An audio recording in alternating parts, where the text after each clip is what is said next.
Alright guys, so welcome to the Spider-Man Q&A. This is basically the last Q&A of 2024, and I want to thank everyone who sent in questions, and like I said, if you'd like to be part of future Q&As, just hit the link in the description box below. That'll allow you head on to my Patreon, hit the first tier. That'll allow you access to be part of the next Q&A in the future, as well as check out movie reviews and episode reviews and other things, and as well as Patreon polls. But as always, let's get started. First set of questions come from Jason Voorhees 2011, who asks, how did you first get into Spider-Man? Would it be comics, the 90s series, or in my case, the Sam Raimi movies? It was a bit of all. It was a bit of like all three of those. The first time I had any exposure to Spider-Man was the 90s cartoon, and then for some reason we had like a trade of the Black Suit Saga, and that was also helped. So I would say the 90s cartoon, probably the most, but it was kind of a mixture of all those coming together to make me a Spider-Man fan. Second question. Which lower-tier Spider-Man villain would you like to see get more recognition, similar to how the Spot got more popular after Across the Spider-Verse? I would say lower-tier Spider-Man. There's a few. I would say Shocker. I know Shocker's treated as like the box ghost of the Spider-Man villains, but I think that character can have a lot of potential to be something more. You know what I mean? Like, I really do feel like Herman could probably, like, you could do someone could do something interesting with Herman. The last person who did anything cool with Shocker was Nick Spencer's Superior Six.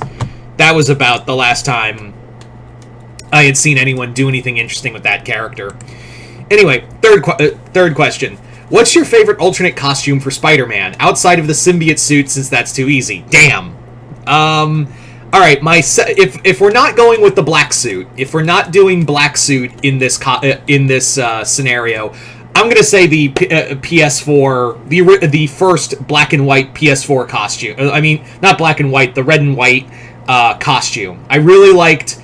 That is second most peak Spider-Man costume I've ever seen, is the Sony Spider-Man game costume, like the big white Spider-Man symbol, like the white accents. I really liked how it like, for some reason it shouldn't work, but like, it really does feel like it came together perfectly, you know what I mean? So, I'm gonna say the PS4 Spider-Man costume.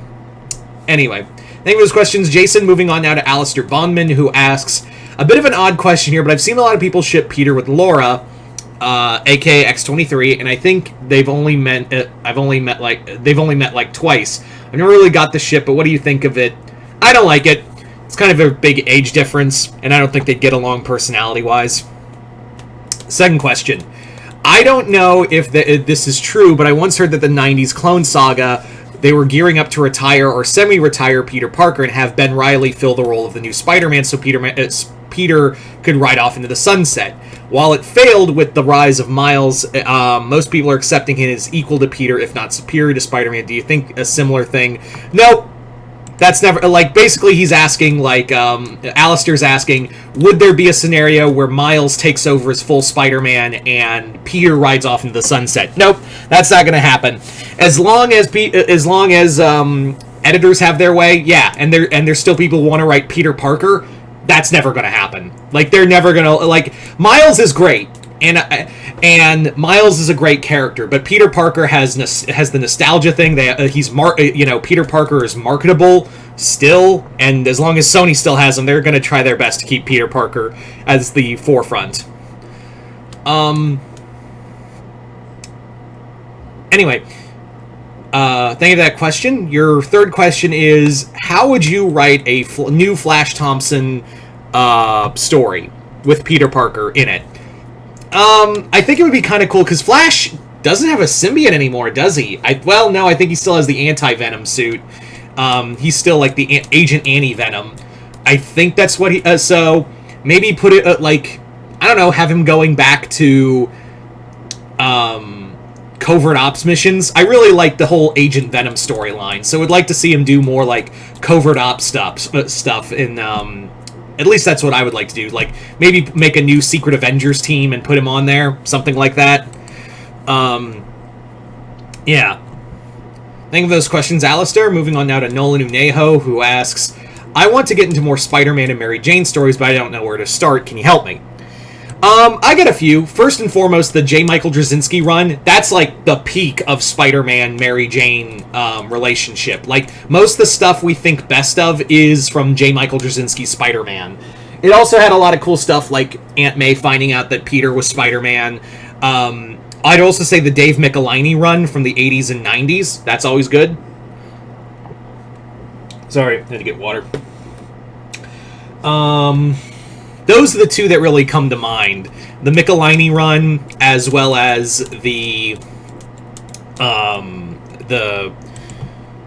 especially the J. Michael Straczynski run. That's my advice. Second question: what villain from DC, not from Batman's Rogues Gallery, would make a good Spider-Man villain for Spider-Man, and why? Okay, outside of Batman villains, I would say like Parasite. Parasite would be a solid one. I think it would be really cool to see how Peter could battle him. I would even say Livewire. She's just like Electro, so why not? I would even say Cheetah. Cheetah would be a cool one to see. Again, it ties in the whole animal theme of the character. So I would say, yeah, I would definitely say Cheetah would be another one.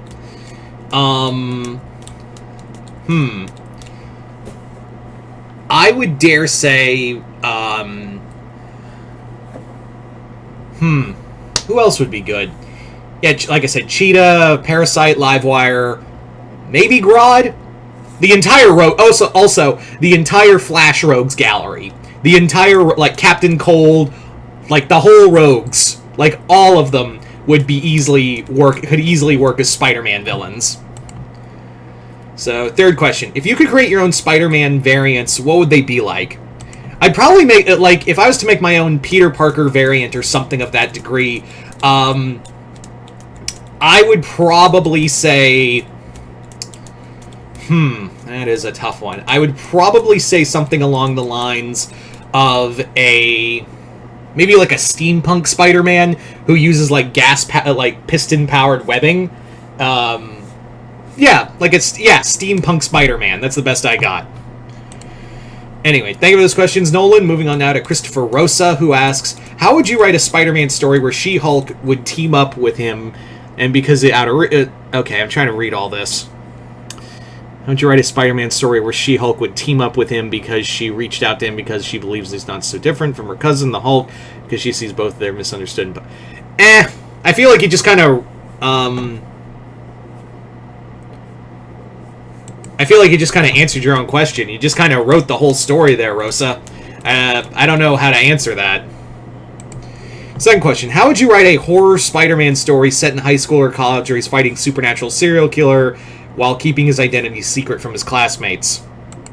Well, they have tried to do, like, scary Spider-Man stories, like Spine-Chilling Spider-Man, which turned out to be the Jackal the whole time, and he was just messing with him. I would say probably, I would dare say that, like, maybe have it like it's Peter first encountering the supernatural, and still, like, there was a long time where Peter didn't really believe in the supernatural and thought it was just advanced science.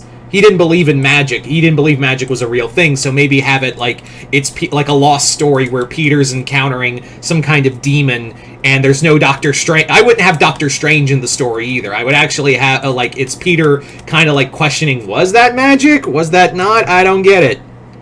Third question. I read the official Spider-Man crossover from the 80s in which he meets Wonder Woman, which does not end positively. Wonder Woman states that she considered hunting him down because of his reputation and his own fault.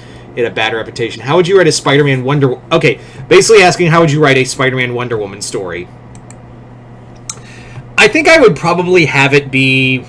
I don't know, like, maybe have it be involve Kraven. I don't know how I would make it, but I'd probably have it along the lines of, like, Kraven and Cheetah teaming up. That's what I would probably do. Yeah. Like, definitely have it be a Kraven-Cheetah team-up.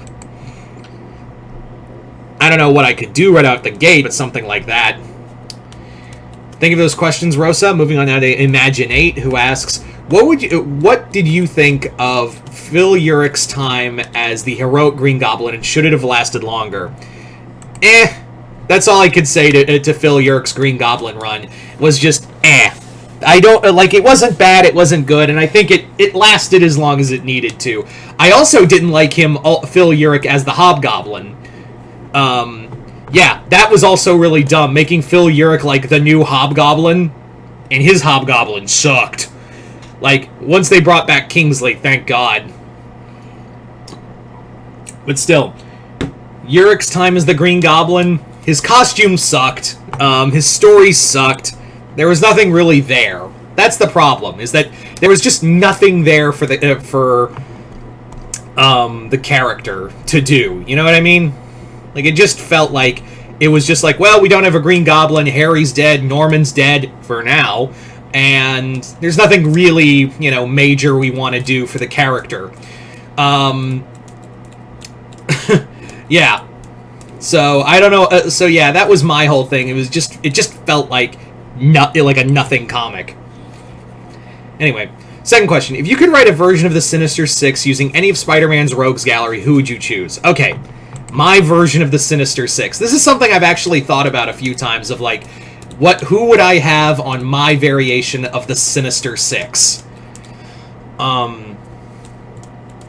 Well, for starters, you know, who was going to be the leader? Well, for this leader, you gotta have Doc Ock. I know Ock is kind of, like, generic, but at the same time, Dr. Octopus is the core of the Sinister Six. Without him, it doesn't really feel right. So, you gotta have Dr. Octopus as your leader. Next up, the Scorpion. I've always dug the Scorpion, and he hasn't really been on the Sinister Six outside the PS4 game, and a few times here and there. So I'd like to see Scorpion. Add in a little, you know, add someone a little newer. I would say, well, not newer in the sense, but I would have Hobgoblin, Kingsley. So that's 3. You know, we're halfway through. Next up on the list, I would probably, so we got Kingsley, Scorpion, and Ock. My next one, yeah, we got Hobgoblin, Scorpion, Ock. So halfway through, like I said, I would probably say, like, my next pick would be Rhino. Rhino's you always got to have a strong man in the team, so I definitely pick Rhino. For the next one,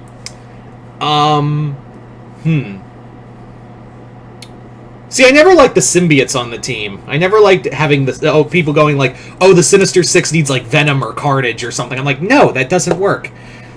So, I'm going to say, oh, not Mysterio. I'm going to say, for a new member, the Spot.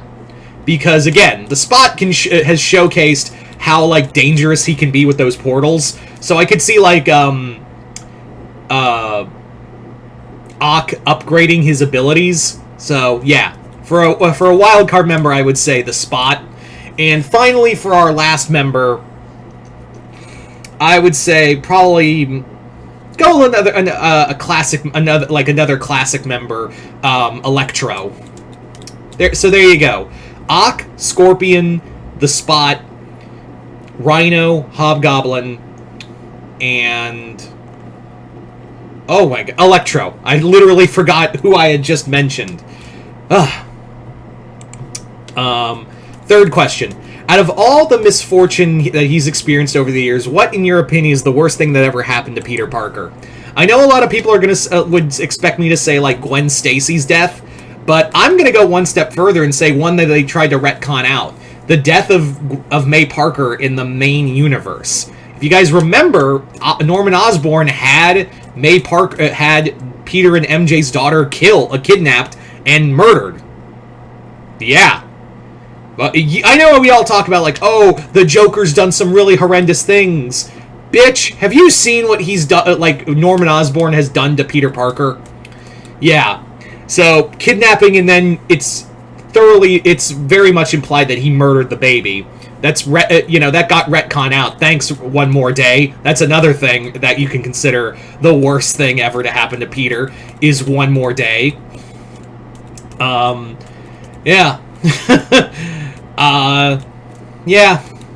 I would say the murder of May, the death of the premature death of May Parker. Anyway, thank you for those questions, Imaginate. Moving on now to Brittany Digger, who asks, have you seen the Japanese Spider-Man TV show?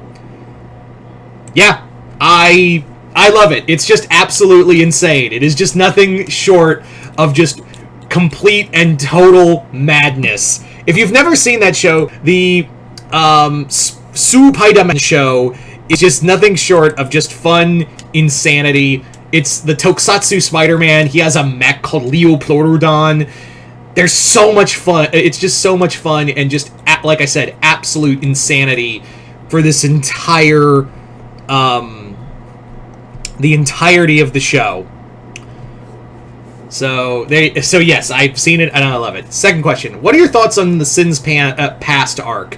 The Sins Past arc. That's the one where Gwen Stacy boned Norman Osborn and they had evil kids. Nick Spencer's whole run, while I do think it got cut down a lot because of, you know, Nick Lowe being a fuckhead, I think one of the good things he did get to do was retcon out Sins Past, because that was so disgusting. It was arguably one of the worst recent Spider-Man stories out there. Ugh. Sorry, I just need to get water to keep going for this. Yeah, that I think we can all agree that that comic was probably best retcon out. Third question: do you think Tony Stark should have faced consequences for what he did to Peter during and after Civil War in the comics? Yeah, I feel like Tony got... there's a lot of things Tony got off with after the events of Civil War and how he treated it, and they didn't even bother to retcon it out. It was just basically, nah, he's a good guy. We're all Avengers again, right, guys? Yeah, we're all good here. We're all a family. You know, not even though he really should have faced some kind of judgment. I mean, they do kind of do that in a Civil War aftermath story with him talking to Cap's corpse, but still doesn't feel like enough. So thank you for those questions, Brittany. Moving on now to Cyborg 19.99, who asks, what would Spider-Man 2099 think of Batman Beyond? I think it would be kind of cool to... I know, like, everyone... Like, if Marvel and DC can work together again, I would dare say that should be, like, one of the big crossovers, is Spider-Man 2099 with, Batman Beyond Spider-Man 2099. That should be, like, your first one. But I think they would both kind of, like... Because Miguel's always very standoffish, and Terry does have his jokes here and there, so I think Terry would like to dig at Miguel here and there. Anyway, second question. Favorite Spider-Man supporting character? This is going to sound crazy, but my favorite Spider-Man supporting character is actually J. Jonah Jameson. Yeah, I know, the biggest jerk to Spider-Man, but in recent years they have made him a much... he's now an ally to Peter. He's now... he knows Peter's identity. There's also, like, some great stuff, even when he was back being a jerk, back in his, I'm J. Jonah Jameson and I'm an asshole era, was that the dude was uncompromising in his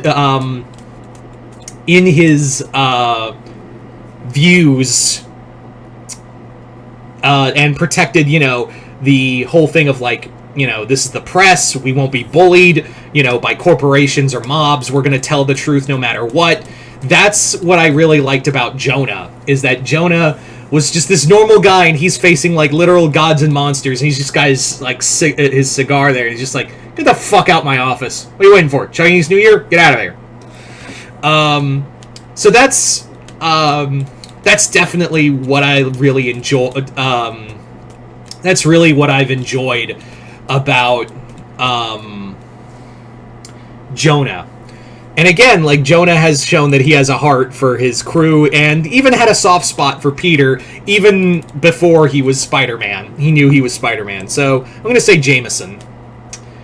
Third question. What cartoon, video game, and anime would you cross over with Spider-Man? Oh, boy. I guess anime...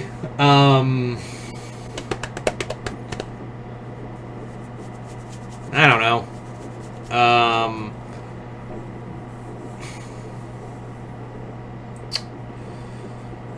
let me get back to anime. I guess video game would be Grand Theft Auto, shits and giggles.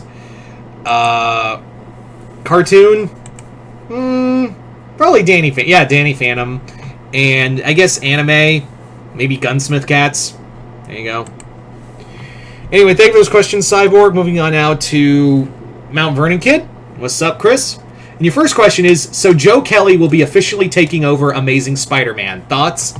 Well, yeah. For those who don't know, Joe Kelly will not only be writing the 6 Deaths of Spider-Man, which we all thought was going to be like Joe Kelly just being a stopgap in between until we got like a new writer for Spider-Man, but it looks like Kelly is just going to be taking over the title as a whole. And that might be because, you know, maybe I like to think, and I wouldn't be surprised if this was true, is that everyone looked at how bad Zeb Wells got trashed on the internet and just went, no, like anyone, I'm sure like Nick Lowe and everyone else got, were probably like bullying people. And also like the whole Spider-Man editorial was probably bullying people to try to write for them. And after the whole thing with, like, what we've heard about Kelly Thompson and how she was basically bullied out of Marvel because of them, and also how bad Zeb Wells' Spider-Man run went, it was probably, Joe Kelly was probably the only one who could probably take over full-time. That was like, hey, Joe, we can't find anybody, so after your whole story, your 8 Deaths of Spider-Man is over, can you just take over Spider-Man? Yeah. Again, like, it's going to be hard to gauge of how good, Kelly is going to be good on Spider-Man. And he has written Spider-Man before. Joe Kelly has written, there has been a lot, he has written Spider-Man before a lot in the past.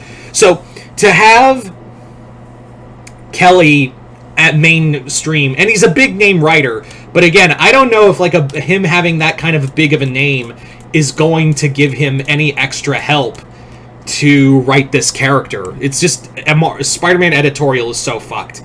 So, but I am excited for him. I am interested in him. But yeah, I wish him the best of luck. I like Joe Kelly's a really solid writer, but again, that Spider-Man editorial is just so breathtakingly fucked that he's gonna get crippled creatively. Yeah.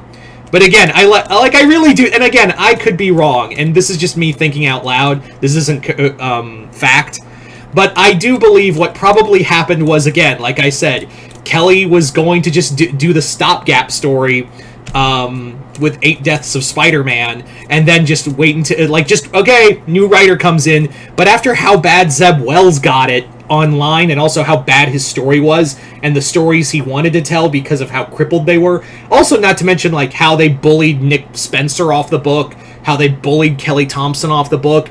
I imagine that bullpen of Spider-Man, of creative writers who want to do Spider-Man full-time, were very low. So I guess so my thinking was probably, probably Joe. They probably went back to Joe and he's just finishing up 8 Deaths of Spider-Man, and he's just like, all right, guys, did you find a writer?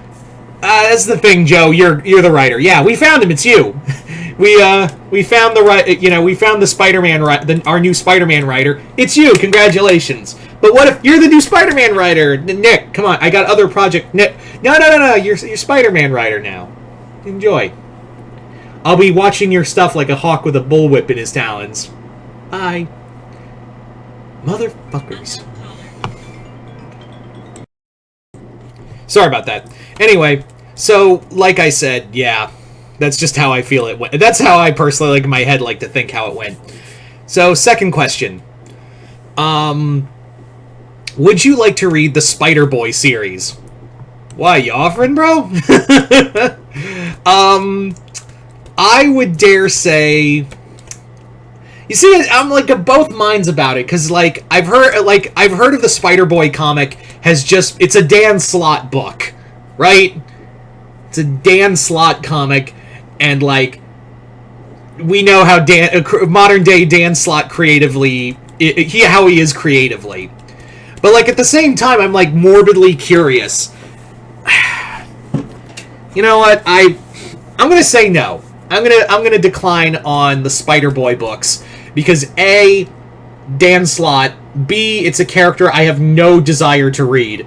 This the Spider-Boy character just feels like no one care. Like, I don't this character doesn't really feel like someone who at no point has the character of Spider-Boy been like, oh cool, I have to read about this 10-year-old boy who has this mystery of like what. I also hate that. I hate that in comics where it's like, oh yeah, I was retconned out of existence. I was always your sidekick, Spider-Man, or X character. I appreciate the offer, Chris. I really do, brother. But I am going to respectfully decline. I'm totally fine with the Miles Morales books and the Greg Weisman Spider-Man books, Spider-Man books. Although, there are a few other Spider-Man titles I've wanted to read, like the Jed MacKay Black Cat books.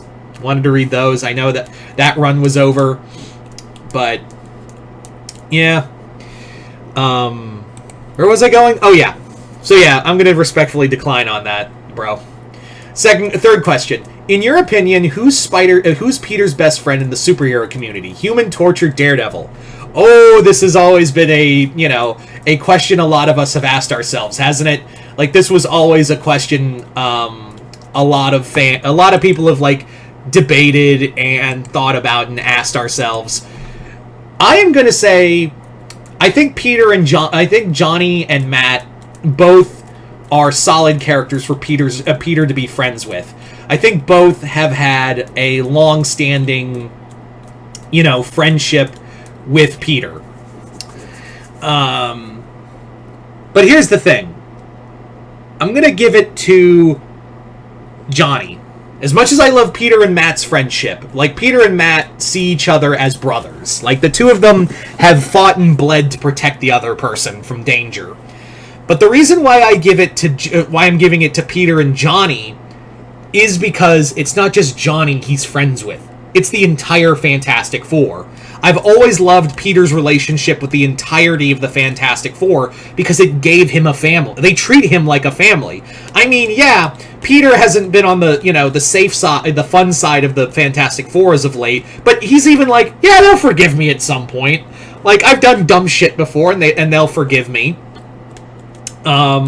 So that really was that's kind of the thing, is that it's not just Johnny he's friends. If it was I really have to put in perspective that Johnny and him are two brothers, just like Matt and Peter. Peter views Johnny like a brother. Only he's more like the younger sibling who the two of them have constant arguments and to bullshit each other about. But Johnny also, remember, when Johnny died in Jonathan Hickman's run, he said specifically in his will, Peter is going to take my place on the Fantastic Four. He needs you as much as you need him.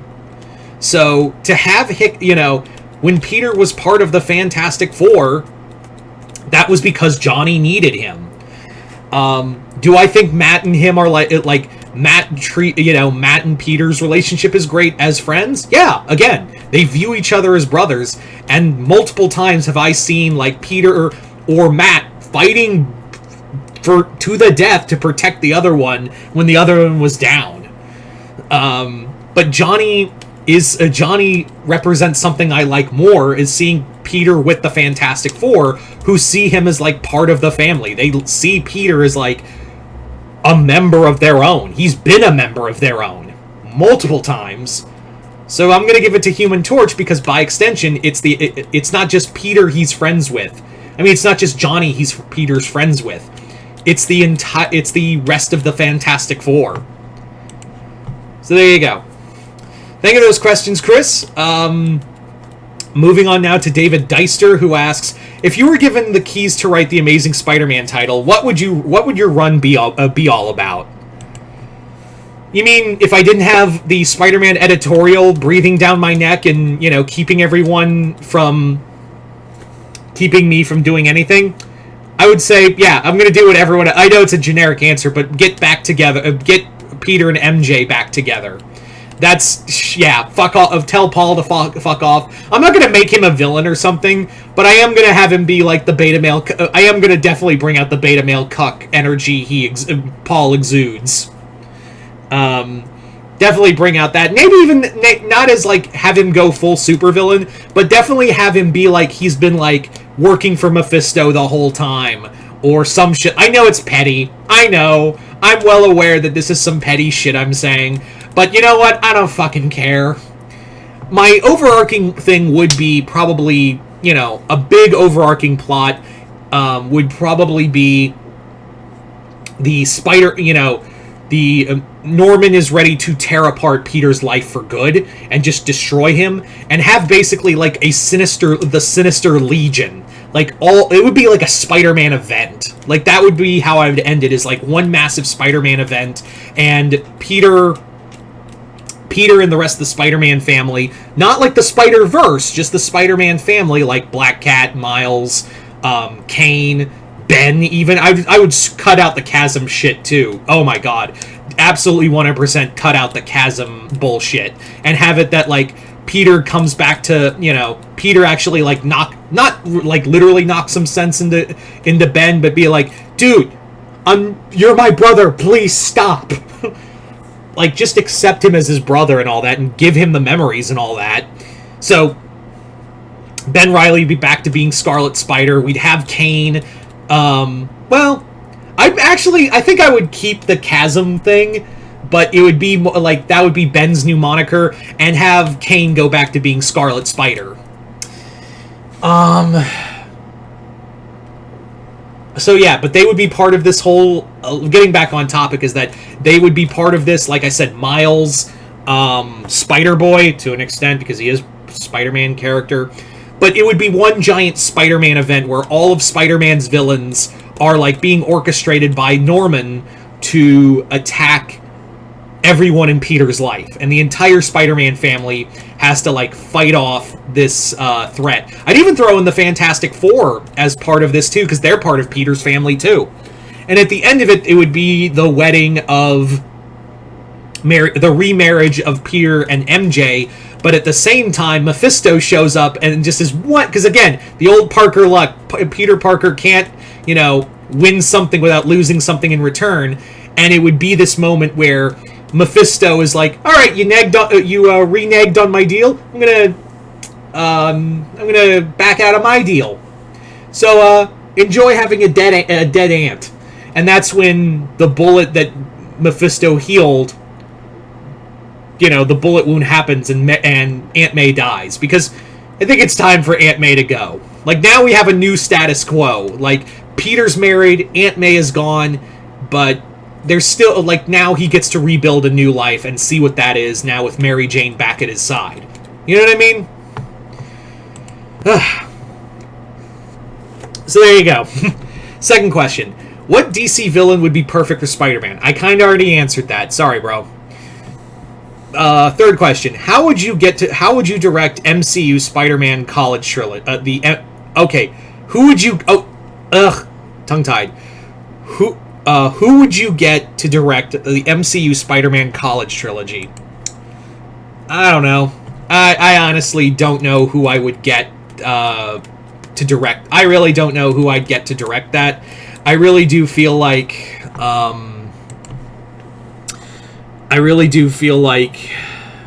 They would.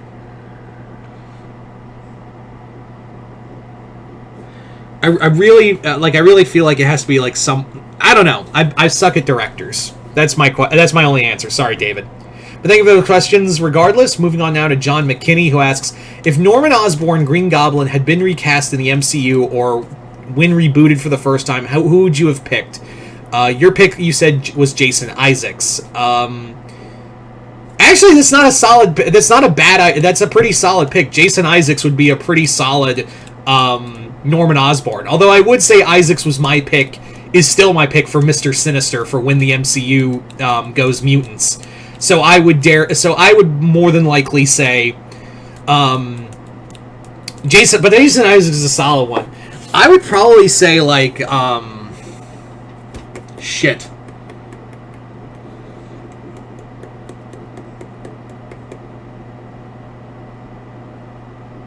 I see. I'm thinking maybe Ethan Hawke be a fun pick. I don't know. I suck at casting, but thank you for those questions. Second question: do you think Emma Stone was miscast as Gwen Stacy? I believe Emma Stone should have been Mary Jane Watson, and Emma Roberts should have been Gwen Stacy. That's not bad. I think she was pretty solid as Gwen Stacy. I do think she was a pretty solid. Yeah, I do think she Stone was a pretty solid Gwen Stacy, but I could have easily seen her as Mary Jane. Emma Roberts, yeah, she could have been good.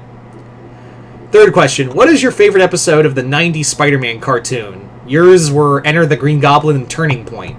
I like the Secret Wars saga. I really liked the adaptation of Secret Wars. I thought that was pretty solid. I liked the X-Men team up. I also really enjoyed the Sinister Six storyline. I thought that the Insidious Six, excuse me. Yeah, those are just to name a few. Oh, and the Venom entrance. I think we can all agree that's like that Venom episode where Venom first appeared. That's how we all decided Venom was a cool character. Not from the comics, although that helped. It was almost like a horror episode, right? Like it really did feel like a horror episode, honestly.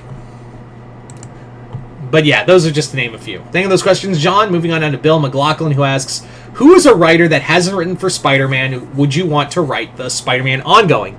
Okay, so writers who haven't written for Spider-Man like as a full-on ongoing, and who I'd like to see like take over for Spider-Man. That is a tough one. That is a real tough one. I would probably say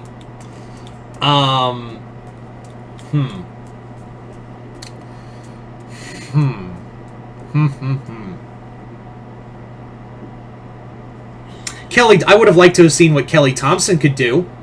Yeah, I would if they didn't bully her out of Marvel. I would have. I would say Kelly Thompson. I would have loved to have seen her. She was ready to write Spider-Man. She was all set and ready to write Spider-Man. So I would have been totally fine with Kelly Thompson. Daniel Warren Johnson. I know that's kind of a basic bitch pick, but like he's so like not like. Could you just imagine him doing drawing and writing for like a short ongoing, like a 24-issue run? Could you just imagine Daniel Warren Johnson's Spider-Man real fast? That would be nothing short of just absolutely awesome. I would also say Joshua Williamson. I know he's over at DC, but I'd love to see him like what he could do with Spider-Man.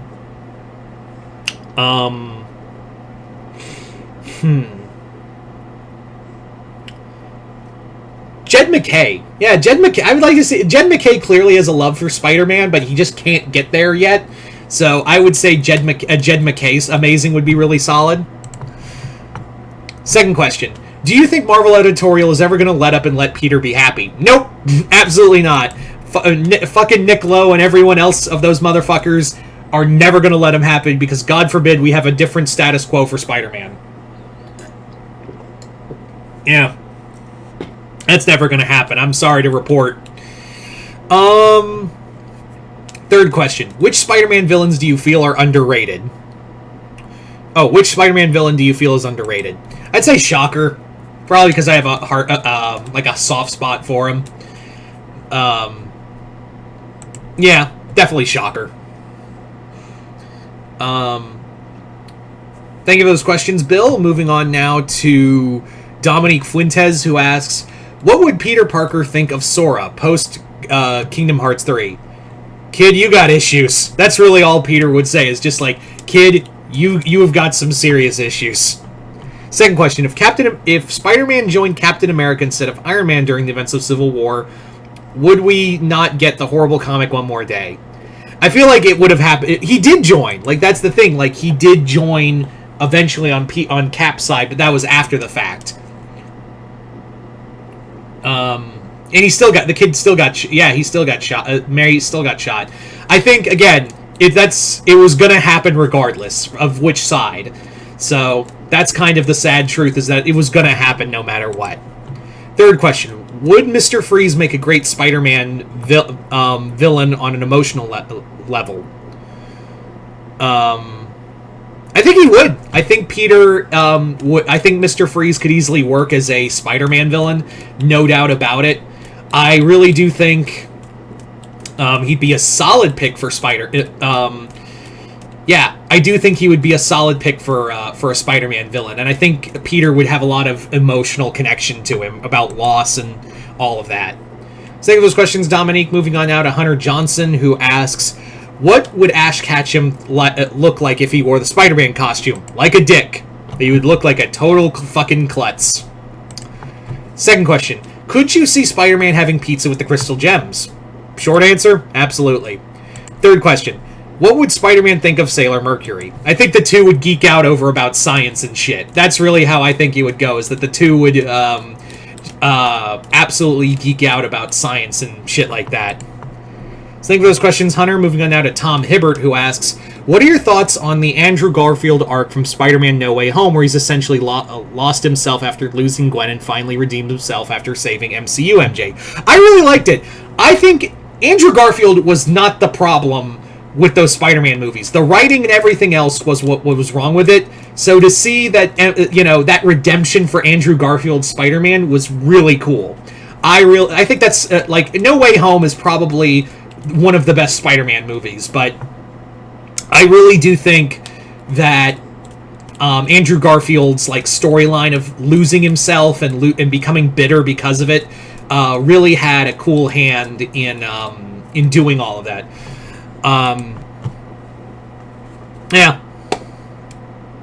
Yeah, I liked it. Second question, what do you think of the obscure Spider-Man villain, the Thousand?